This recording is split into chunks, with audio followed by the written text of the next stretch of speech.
Salve nerd galera, no vídeo de hoje resumão de animes com One Piece e Black Clover no Natal. Olha só, né? Depois dos comes e bebes, eu tô aqui com uma voz meio cansada, não sei se dá pra reparar. E cara, que nossa, só episódio porradeiro pra cacete. E ironicamente tem um demônio em um dos episódios aqui, pois é. Vou explicar a história aí. Se inscreve no canal, compartilha pra ajudar quem quiser, quem puder dar uma moral no Padrim por apenas R$1 e bora pro vídeo. Vamos começar falando sobre One Piece. Onde, cara, a maior parte do episódio, tipo 70% do episódio, é o Luffy lutando contra um Kaido. Só que não é uma luta, cara, isso não é uma luta. O Kaido tá simplesmente tancando ele o episódio inteiro. Ele tancou o Luffy na forma de dragão, ficou na forma humana, tancou o Luffy na forma humana. O Luffy usou o Gear 4 e só depois que ele usou o Gear 4 é que o Kaido resolveu dar uma porrada no Luffy. E foi tipo uma porrada mesmo, ele só deu uma porrada e o Luffy caiu. Acabou. Uma única porrada. Mano, que isso, cara? O cara é... Eu já vi... A gente já viu o Luffy sofrer em outras situações do One Piece, mas cara, nada se compara a isso aqui. Nada, não tem nada que chegue perto disso aqui. Acho que nem com Crocodile o Luffy sofreu tanto, cara. É muito forte isso aqui, é outro nível assim. Cara, bizarro, bizarro, bizarro, bizarro. Kaido fora de série. E sobrou pro Trafalgar, né, que já estava impressionado ali por Luffy estar conseguindo bater no Kaido. Ele quase acreditou, né? Hoje você se consagra, vai lá, cara, eu acredito em você, cara. Mas depois de tomar porrada, eita, ferrou, carai, já era, acabou isso aqui, droga. E foi bem interessante aqui uma cena em que o Trafalgar tenta salvar o Luffy depois que ele toma essa porrada aí do Kaido. Ele tem potencial para fazer isso, só que quando ele vai fazer o Room, que é aquela sala de cirurgia dele, né? O Basil Hawkins atira nele um dardo de Oceanite. E isso aqui é bem interessante, cara. Esse momento fala bastante aí sobre os bastidores de One Piece. Por quê? Ele fala que esse mineral, a Oceanite, ele vem de Wano, sacou? Mas a gente sabe que Wano é um país fechado. Esse mineral, esse material, não deveria ser uma coisa que você acha fácil por aí. E você vê várias coisas com Oceanite, cara. Você tem armas de Oceanite, você tem munição de Oceanite, você tem... Pô, o Doflamingo tinha uma fábrica. O muro da fábrica era de Oceanite, tá ligado? As paredes da fábrica eram de Oceanite. Cara, que absurdo, tá ligado? É muito absurdo. Então assim, por que Oceanite parece que sai tão fácil de Wano, sendo que Wano é um país fechado, né? Tecnicamente eles não têm negociação com ninguém. Aquela teoria de que o governo mundial pode estar envolvido aí com o Wano e tal, pode ser bastante verdade, tá? Pode ser verdade sim.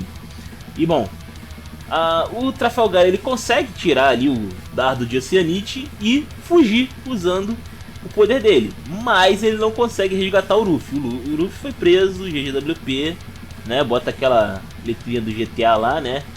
Salsifufu. E cara, ficou por isso mesmo. Interessante também no final ali de ver que o Kaido, eu tava reclamando que o Luffy tava encarando ele, né? O Luffy caiu apagado, mas olhando ali pro Kaido inconsciente, né? Com raiva. Caraca, destemido ele é, mas lhe falta Rusbé ainda pra lidar com o Kaido, realmente complicado. E vamos ver, cara, agora o Luffy tá preso. E aí, né? A galera tecnicamente morreu, né, pro Luffy. E e o cara tá preso. Pois é, se deu mal pra caramba. Bom, falando agora sobre Black Clover, episódio 115. Meu amigo, que episódio cheio, mas cheio de coisas, cheio de descobertas. Temos uma nova raça, temos poderes absurdos, tudo roubado, muito escroto, sério. A gente começa aqui primeiro vendo aqui um pouco da história do Raya, onde ele fala o seguinte. Ele fala que o Lemiel, que é virou depois o Rei Mago, né? A gente sabe que na história ele virou o Rei Mago. Ele não estava enganando ninguém. Naquela época lá, quando o Lich estava se casando e tal, ele não estava enganando ninguém. Ele estava realmente determinado a juntar os elfos e os humanos. Só que ele não queria que o ódio que eles tinham pelos humanos se esvaecesse, sacou? Então ele deixou rolar, o Raya deixou rolar, mas ele sabia que o cara tava falando a verdade, apesar de toda a confusão que deu. E agora a gente vê aqui que alguém estava por detrás das cortinas manipulando tanto os elfos quanto os humanos, né? E aí o tal do Reni, que está possuído pelo espírito do Ragatanga aí, ele pega, ele já tá na verdade com aquela pedrinha do Yuno, né? E ele coloca lá no trono, no que seria ali uma espécie de altar ali.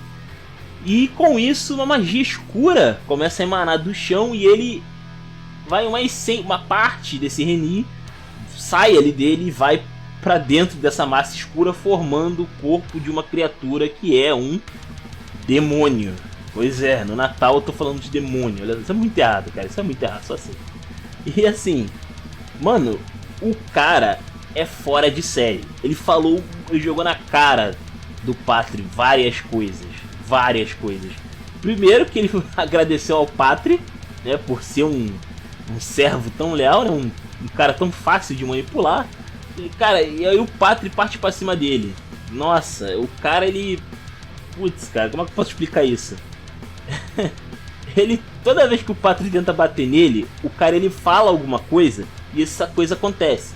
Eu imagino que sejam palavras específicas ou comandos específicos que ele pode falar, tá? E tipo assim, o Patri mandou as espadas lá de luz no cara. Ele falou retorne, as espadas voltaram. Ele tentou dar uma chicotada no cara. O cara falou desapareça, o chicote desapareceu. É tipo muito bizarro, entendeu? Ele fez brotar ali do chão uns negócios, uns espinhos de ferro, né? Ele deu o comando ali e brotou uns espinhos de ferro que furaram o Patri.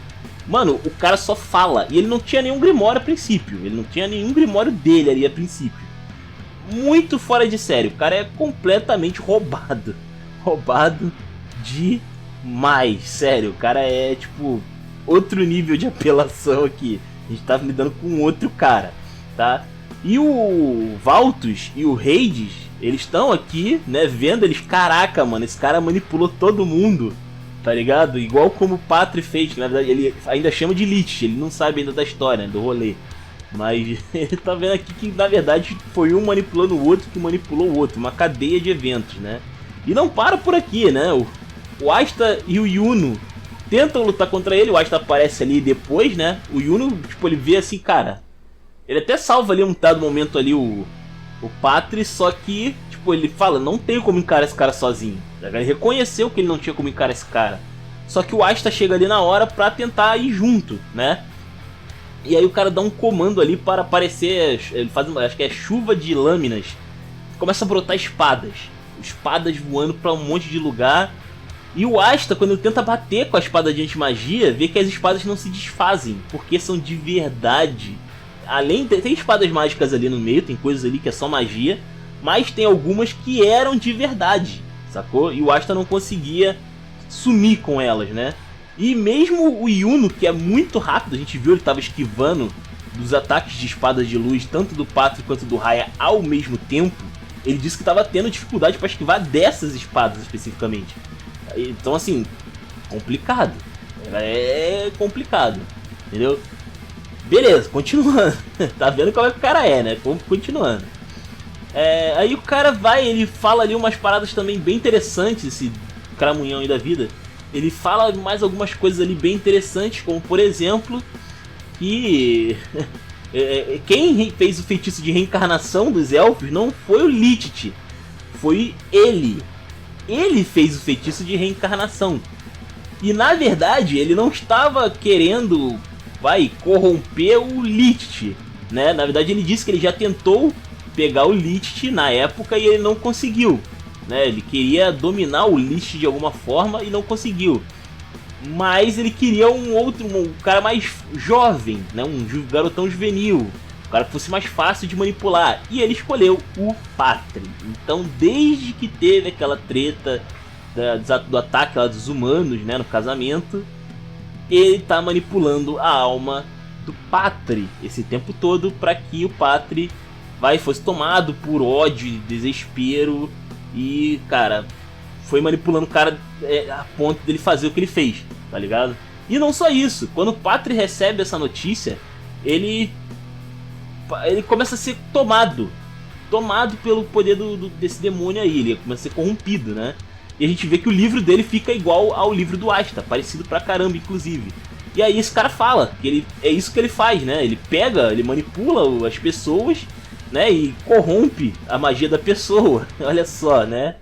E o Asta provavelmente tem um grimório desse. E lembrando que a espada, uma das espadas do Asta pelo menos, é a espada do Lichit. Então eu fiquei até pensando assim, se de repente, né, alguma coisa aconteceu aí com esse grimório. Será que esse grimório do Asta é o grimório antigo do Lichit? Será? Não sei. O que eu sei é que, cara, é totalmente fora de série, assim. O cara é muito, muito, muito roubado. E, cara, não tem muito o que fazer, não. Ele enfia porrada ali. Além disso, ele, no final ali, na metade pra frente do episódio, ele deixou o Patri corrompido por completo. Ele virou um elfo negro. E essa forma de elfo negro, ele foi embora, detalhe, foi embora. E ele deu uma ordem para o Patri, que é atacar geral ali, né? E o Yuno e o Asta, eles tiveram ali um problema gigantesco para lidar com essa forma de elfo negro, porque aparentemente as espadas de luz que eram do Patri estão corrompidas e elas estão muito diferentes em matéria de poder. É luz escura, eu acho que fala luz negra, sei lá. Mas assim, a gente vê, por exemplo, ele consegue bater no Asta com as espadas e a magia da espada dele não é cancelada. Bizarro, né? Bizarro pra caramba. O Asta cancela a magia, mas não cancela as espadas corrompidas, né? Desse corpo aí do Patri. Eu imagino que o Patri esteja vivo ali, porque no final o Asta consegue chamar ele à razão. No final, aparentemente, chama ele um pouquinho, ele consegue falar algumas coisas. Então ele deve estar vivo ainda, depois de ser espetado ali, né? Feito de de televisão de cachorro ali, né? Mas enfim, cara, assim, ele tá muito forte, tá muito forte. A Mimosa vendo tudo, é o que dá pra fazer. A maioria da galera ali só vai poder ver, né? O Hades e o Valtus também. E vamos ver o que esse demônio aí tá querendo, cara. Inclusive ele menciona o demônio do Asta aqui nesse episódio também, interessante. Ele não sabe quem é o demônio ali que tá na espada do Asta, mas ele fala, ó, seguinte, cara, tu tem que tomar esse corpo logo, porque senão tu vai acabar morrendo aí, cara. O cara tá brincando ali, mas ele tá querendo matar o Asta, né? Então, né, esse demônio aí que tá no corpo do Asta tem um papel agora a desempenhar daqui pra frente. E vamos ficar de olho. Bom, o que vocês acham aí, cara, desses episódios? Comentem aí os comentários de vocês. Feliz Natal. E eu vou ficando por aqui. Valeu, nerds.